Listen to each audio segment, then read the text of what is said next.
Hi, everybody. So this is like the lesson we did Wednesday, but I want to do the first problem on your assignment with you. So we know how to factor by grouping from Monday's lesson, and then on Wednesday we introduced this idea of equals zero using zero product property. So the first step remains the same. We're going to factor this. So I'm going to go ahead and factor it up here. We can't do the simple factoring because a isn't 1, a is 2. So I'm going to do a times c on top. 2 times 9 is 18.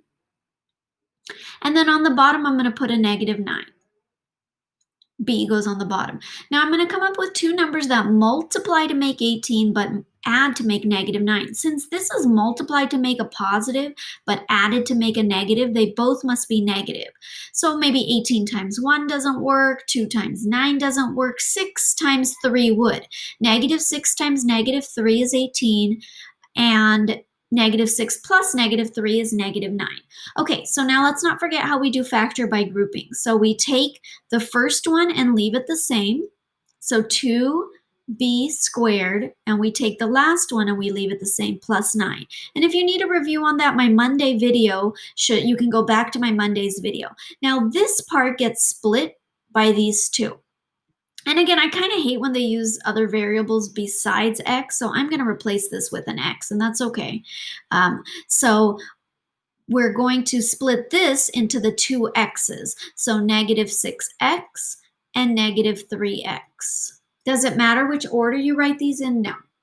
Okay, now that we did that, we can form two groups. One group goes around the first two, and the other group goes around the second two.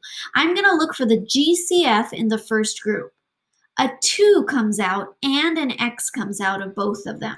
Let's see what that leaves us with. 2 divided by 2 is 1, x. Negative 6 divided by 2 is negative 3. I took an x out of both of them. Now let's look at the second group. So the second group, you want to always take out whatever sign you see there. I see a negative, I immediately take it out. I can't take out an x because both of them don't have an x, but they do both have a 3 that can be divided out. So I can divide out a 3 and get a 1x. 9 minus divided by negative 3 is negative 3. Here's how I know I am right on this problem, because the parentheses match.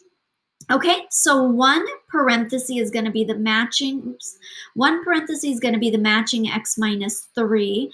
So x minus 3. And the other parenthesis is going to be the stuff in front, 2x minus 3. Okay, now we would have been done if this was like Monday's lesson, factor by grouping, but it doesn't just say factor, it says solve, and there's an equals 0. So I need to place that equals 0. Luckily, the last step is pretty easy. We're going to use zero product property to set each of these equal to 0. So x minus 3 equals 0. And 2x minus 3 equals 0. So now I'm going to add 3 to both sides. So x equals 3. I'm going to add 3 to both sides over here. Divide by 2, x equals 3 over 2, and I'm going to leave it as a fraction. Okay, so I think in the beginning I said we did this Wednesday. We're doing it today, Thursday, in class, and then that's why your homework tonight is to do this, and you have till Sunday. Okay, shut this down and get to work. Have a great day.